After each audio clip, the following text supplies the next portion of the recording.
case briefs, and so much more. LSData's got what you're looking for. The Colorado Supreme Court encountered a controversial dilemma in 1979's People v. Home Insurance, as it weighed the reality of reprehensible conduct against the precise wording of legal statutes. This case rivaled the morality associated with unauthorized possession of personal medical information and the absence of explicit laws naming such actions a crime under the theft statute. In the eye of this legal storm were insurance company defendants who had secured confidential medical data through a third-party investigative service. Subsequently, the people brought forth charges of theft, only to witness them being dismissed in a trial court that contended that the acquired medical information did not fall within the parameter of a thing of value, and hence was not subject to theft. Protesting the dismissal, the people lodged an appeal. They argued that the theft charges should have not been dismissed since the acquired medical data was in fact a figurative thing of value.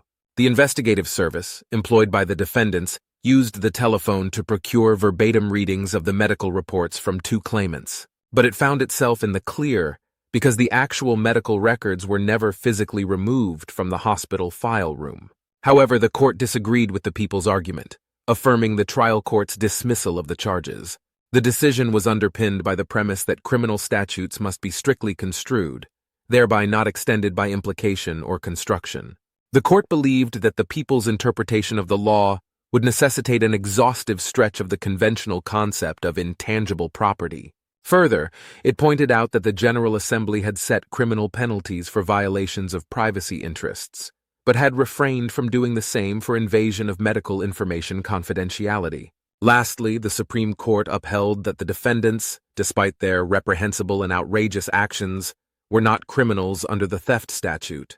It concluded, not without noting the absence of a criminal penalty against breaching confidentiality or privilege of medical information, that proof of immorality alone is insufficient for a criminal conviction. Interestingly, questions determining the monetary worth of medical information or elements of permanent deprivation were consciously left unattended.